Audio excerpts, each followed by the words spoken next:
All right, so today's video is a tier list on what muscles I think are most important and what muscles I think are less important when it comes to developing a physique.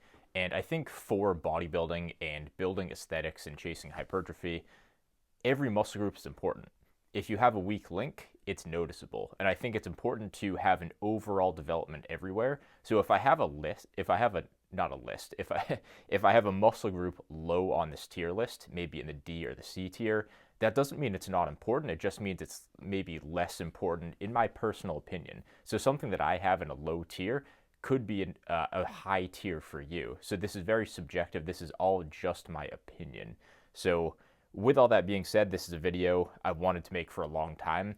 I was actually planning on making it a couple months ago, but Jeffrey Verity Schofield, he did beat me to it. So I was pretty much planning on doing this within the next week or two back then, and then he posted one, and I was like, all right, I'll let him get his out there, let it marinate for a little bit, and then maybe take some time and revisit it later. Now's that time. So let's get into this list. The bottom tier that I have, unfortunately, no fun tier names today. I'll probably save that for the future. The first muscle I have in the D tier is going to be calves. Somebody's going to tell me that I'm coping. I'm not. I just don't think calves are that important for myself or for an overall physique. I think obviously they're important. I don't want to misword that, but I think in comparison to other muscle groups, I don't think they're as important. So calves, if you have jacked calves, that's a huge plus. I see that as a bonus, but if other areas are lacking and you have overdeveloped calves, I don't think that makes up for a weak muscle group that's maybe a little higher on the tier list. So if something's underdeveloped, I think calves you can kind of get away with. I think we also have a lot of untapped potential in terms of finding out what really truly works for calf training. I don't think enough people experiment with different methods with volume, frequency, tempo, this kind of stuff. Calves do tend to be kind of tough to grow because of the way that we train them. They might be a tougher muscle to grow anyways, but I think a lot of people kind of try calves, putting them at the end of a leg day twice a week, just 3 sets of 10, kind of half-hearted, and then they're like, oh, my calves don't grow. I'm not fully sold on that. I think we have more potential than we think we do, and that's kind of a recurring theme of my channel, as you guys know. Next muscle I have in the D tier is going to be hamstrings. I think jacked hamstrings are important. They give your leg that full, like, meaty, thick look. If you want tree trunk legs, you have to have big hamstrings. Although I do think lagging hamstrings, similar to calves, if you want one muscle group lagging, it's probably going to be hamstrings, calves. I know hamstrings are a bigger muscle, but I do think lower body is less important than upper body for bodybuilding and aesthetics overall. So I would have to pick hamstrings to kind of put down there. After that, I do have glutes. This is definitely a personal bias from me because I have a booty. I have a giant butt. I have huge glutes. And I don't care to grow them because, honestly, it's just genetics. Like, I had a big butt before even lifting. And when I started lifting, with doing very little work or volume, kept growing, just absolutely blew up. So one genetic gift, and I had never had to think about it since. So if I just had a flat butt, and maybe I'd care more, but then again, I just for overall building your physique and upper body, I think upper body I do think is more important. So lower body, not quite as much in my opinion. In the C tier, the first one I have is adductors. I think your adductors are important because it kind of completes your leg. It gives you that thicker view from the front. So if you want just jacked legs, adductors are going to be important to fill that in. You don't want to have like a giant gap between your legs. So you can have jacked quads, but we've all seen like the natural bodybuilders that compete on stage when they have lagging adductors. Your quads can be huge. You can have just tree trunk legs, but if you have no adductors, it does make your legs look pretty small if you have like a giant thigh gap, especially when you're super lean like these guys are on stage. So you don't have to train them directly to have them be sufficient, in my opinion. I think low bar squats and even certain RDLs can do that for certain people. I don't necessarily know if everybody needs an adductor machine or an isolation to just get them to being sufficient. So I think you can take some kind of indirect gains from other lifts, like low bar squats and sumo deadlifts. They did the trick for me. I didn't really ever have to isolate, and mine were decent. They were passable. They were sufficient, but they were never like these giant pro bodybuilder adductors that you see on these guys. So I think that one's mildly important. Nothing too crazy. Up next in the C tier, I have abs. Abs are kind of hit or miss for a physique. I think if you have great abs, it can make your physique look very complete. I think natural hypertrophy is a great example of this, where he has just jacked abs. And I think a lot of people might be lean, but you can't, even no matter how lean they get, you can't quite see the ab muscle there because they don't focus on it enough. So I think you can get away with not having jacked abs. I think it's an okay area to have lag behind a little bit, but I do think if you specialize, it can make a pretty big difference. But with that being said, yeah, if they're not a highlight for you, I think that's fine. I think I'm a good example of that, where I pretty much have zero abs even when I'm pretty lean, because I just don't have much muscle there. I am trying to change that now, but that would be a different story if a muscle higher up on this list was lagging. So kind of a similar storyline with a lot of these muscles here. Next up, this is where it starts to get a little bit controversial. I think spinal erectors also go in that C tier. I think they're overrated with a lot of us maybe more intermediate or advanced lifters. I think spinal erectors they give off like a strong look. Like you can say, all right, well, that person's got jacked spinal erectors. They do heavy squats and deadlifts a ton. I don't think they're as important as we make them out to be. This is a somewhat controversial opinion I have. I just don't think they're that important. I think, again, you can just kind of take what you can get from lifts that kind of hit them and just let that be sufficient. I do think your back will look absolutely jacked if you have big spinal erectors, but I have a hard time putting them higher on the list. So this is one C tier. Like, these muscles are pretty important. Every muscle is, so I don't want to say, oh, this one doesn't matter at all, just skip it entirely.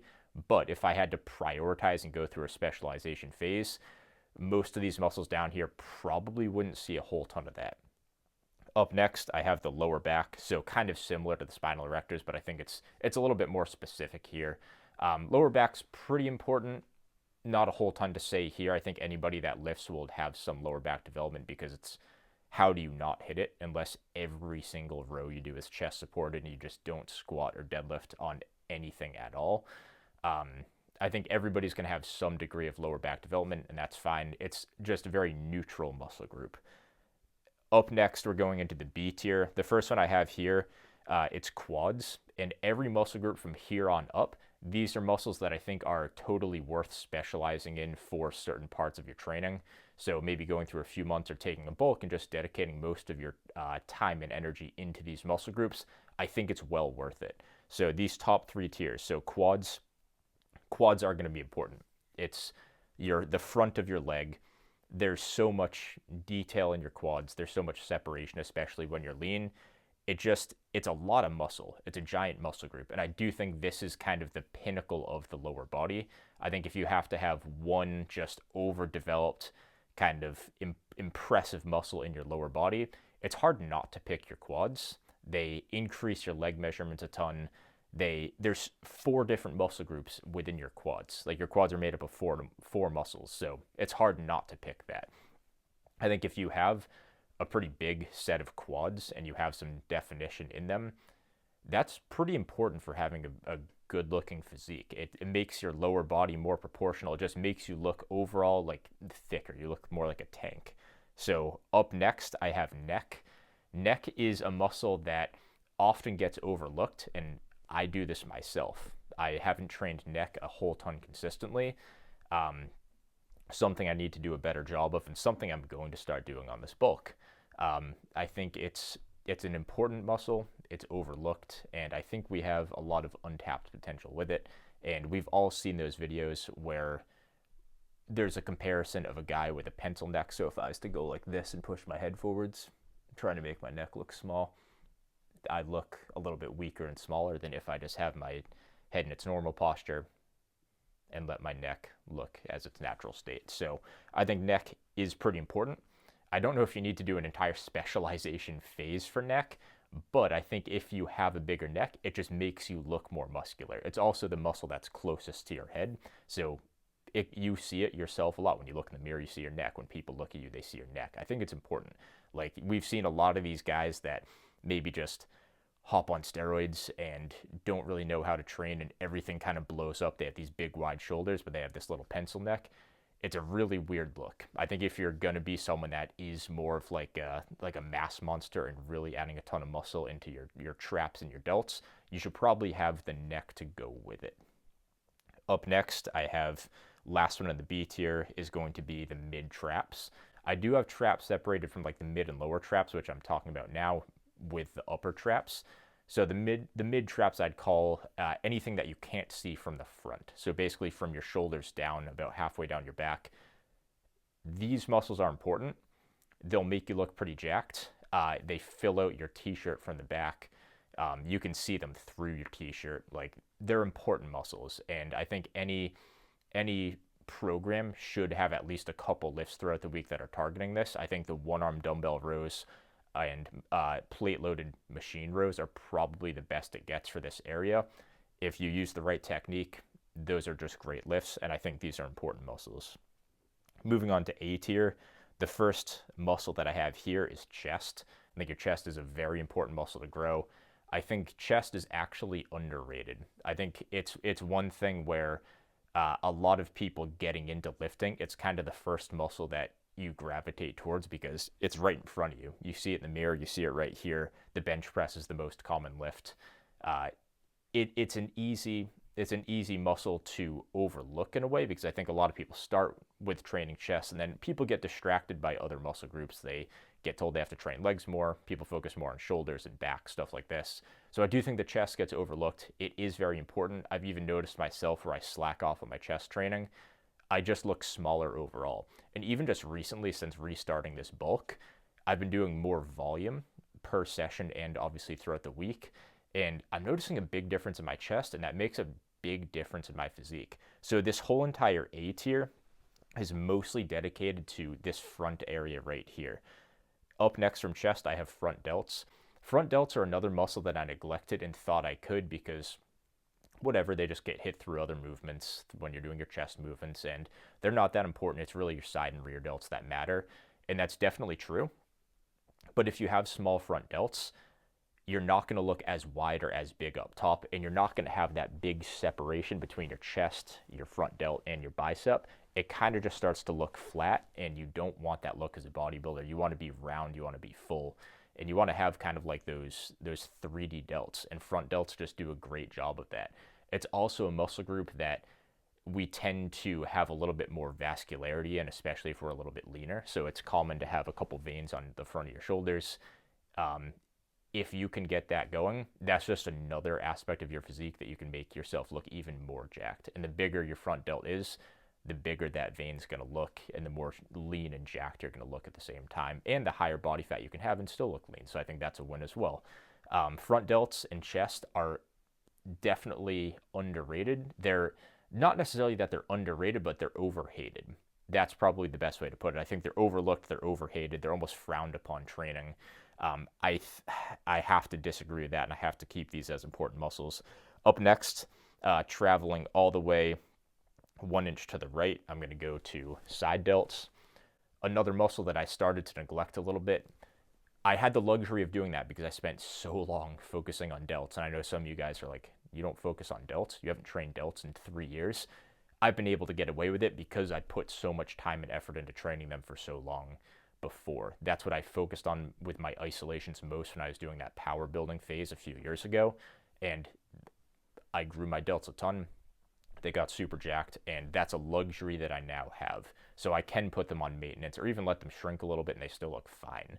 I am training them a little bit more now, and again, it's the same with the front delts and upper chest. It's just an important muscle to have. You want wider shoulders, and it's more about that separation too. You can have jacked arms, but if everything's just completely flat, it's not going to look that good. And for myself, where I don't naturally have that like round muscle belly look, building up every little muscle that I can gives me that more like bodybuilder type look, and I think that's very important. I'm not a genetic freak. I just have average genetics in my opinion. I think most of you guys that are similar to me we have to do what we can. We have to go a little bit above and beyond. We can't really just say, oh, front delts are hit on this, side delts get hit on this. You have to focus a little bit more and be a little bit more intentional. Not all of us are built like Phil Heath or Arnold Schwarzenegger and can just get away with not necessarily isolating everything. And I'm not saying those guys didn't isolate everything, because they definitely did, but they could probably still have a physique way better than us, even if with subpar training, is what I'm trying to say, because they're genetic freaks. Most of us are not that. Rear delts are up next. I think delts just all around and chest really fit well in this A tier. I do have one tier after this, by the way, if you notice a couple muscle groups are missing. Rear delts are important. They give you that thicker, wider look, especially from the side or from the back. If you're just kind of rounded forwards like this, you can have huge side and front delts, but if you don't have the rear delts to cap it off, it kind of defeats the purpose. That's pretty much all I need to say here. Forearms are the last one I have for the A tier. I think forearms, if they're really lagging, it makes you look small. I think this is an underrated muscle. I think if your forearms are stick small, which, like myself, I'm just not gifted in the limb category. My calves, my forearms especially, very difficult to grow. I've got myself up to having pretty big arms, not quite where I want them to be, but with my forearms, when they were still small, it didn't look right. And I kept noticing if I kept getting my upper arm bigger, if I had these stick little forearms, it doesn't do a whole ton. You need to have big forearms. They don't need to be a strong point or freaky or anything. You don't want them to overshadow your upper arm, but I think they're important, and I don't think having lagging forearms is a good look at all. So these are up in A tier. With that being said, there's still one last tier to go through. S tier, the first one I have here, and this is in no particular order within each tier, by the way. The first one I have here is upper traps. I think these are super important. If you have overdeveloped upper traps, you can almost get away with not doing neck training, or at least not as much of it. Like for myself, I think I have a decent neck. I don't think it's anything crazy, but I don't train it. And I think it's because I have big upper traps. The traps connect on your neck. So when your traps are big, it kind of pushes your neck forwards and it lets you get away with that. So this all kind of combines together. And I think the upper traps are just the centerpiece of that upper body. And then the chest and the front delts, side delts, rear delts, that all kind of is the almost, I don't know what the right word to use is. I'm completely stuck on what word to use, but I guess it supplements the upper traps really well. I think the upper traps are super important. That's why I'm huge on power shrugs, especially on these lever arms or on any machine. Crazy way to stretch, great range of motion. I think traps are another muscle group where you can have super wide shoulders, jacked arms, and huge lats and a big chest. But if you kind of have this flat look with a skinny neck, I just don't think it looks complete. I really don't. And I think this is where you see some like those men's physique guys. Something's off, and it's the traps in most cases. Up next, I think this might be the most important muscle group, the triceps. If you have jacked triceps, it makes up for so much lost ground. You can have small biceps, even your forearms can be a little smaller, your delts can be a little smaller. If you just have giant, meaty triceps, it can make up so much. Even though it's a relatively small muscle, I think your upper arm, it just is important. I think I was talking about this in the podcast with SSD Abel a couple months ago, where he was saying people take a lot of pride in not focusing on chest and arms and just saying, oh, well, I train legs, so I'm more noble than you. And that's the way he put it. And I think he just summarized it so well. It's so easy to overlook arm training because we don't want to be a bro, or we don't want to be the gym noob that just cares about chest and arms. But that's a stupid reason to not train your upper arms. It's the biggest muscle group outside of your t-shirt that's showing. That's the first muscle group you see. Your arms are right next to you. They're the muscle that moves around. It's important. It really is. And I think it's useful to specialize in a muscle like triceps and go above and beyond and train them from a couple different angles and look into the biomechanics, look into the range of motion, the strength curves, this kind of stuff. Triceps are important. If you have small triceps, I think you're screwed. I really do. You can have jacked biceps, but if your triceps are non-existent, you just won't look that big. And it sounds crazy because it's a muscle on your arm, which everybody doesn't care about, but it's an important muscle. It makes you look jacked. Triceps, very important. Up next, I have biceps. This is another one where I was probably a little bit more gifted in biceps in terms of just genetics. I think my posterior chain is just great. I don't think it's anything special, but I think compared to, say, my chest, my triceps, calves, quads, that kind of stuff, it's probably like my genetic strength, like glutes, hamstrings, lats, traps, that kind of stuff. I'm a little bit more gifted in it, and biceps falls into that category. Building up my biceps has changed a lot to my physique. Just the roundness of that muscle. It's a hypertrophy muscle. It's a bodybuilder type muscle. It's a circular ball that's just sitting in your arm. You want that kind of bubbly round look when you're training for hypertrophy. I think it looks really good, and like it's the muscle you look down at all the time. It's right in front of you when you're doing whatever, typing on the computer or anything. It's important, and it's an enjoyable, fun, kind of rewarding muscle to have. Like, oh, I have this small little muscle on my arm that never existed, and I turned it into this tennis ball that's just sitting on my arm. I think it's the pinnacle of bodybuilding. I don't think you can get jacked biceps and then get away with like having small triceps, but I think it's an important muscle. It's a very important muscle. It's a fun muscle, and it's kind of like it's a staple of bodybuilding. That's what it is. It's the bicep pose. You have to have it if you're training for bodybuilding, in my opinion. And the last muscle that I have here, which you guys all probably know what it is at this point, the lats. Lats are extremely important, in my opinion. I put my lats on maintenance, and I probably lost a little bit of size, and you could tell with my physique, especially when doing bodybuilding poses, lats are going to be brutally important. So if you're even thinking about competing in bodybuilding, or if you're someone that just likes to do bodybuilding poses or post them on Instagram or YouTube or whatever, lats are very, very important. That's something that I was lucky enough to build up as one of my first, probably more impressive muscle groups, and I've been able to kind of just maintain it since then. But even when I've maybe lost a little bit of size or taken a little bit of focus off of lats, it's very noticeable. Like I said, especially when you're posing, it gives you the V taper, it makes you a little bit wider, and even when you're just relaxed sitting here, when your lats are big, they just round out behind you, and they puff out. You can see them through your shirt. Like, you can even see how this is kind of angled right here. Lats are another muscle group where it just completes your physique. They're very important, and I think with this A tier of upper traps, triceps, biceps, and lats, if you even just specialize in those and kind of just maintain everything else, you're going to have a great physique, in my opinion. And this tier list is basically it's my ideals. This is the vision that I see for building up my own physique. And it's what I would recommend to you guys if you feel like you're not sure how to go about aesthetics and everything. I hate to choose goals for you, so please take all of what I say with a grain of salt when it comes to my opinions on subjective things like this. But with all that being said, that's all I got for you guys today. Hope you enjoyed. I will see you soon.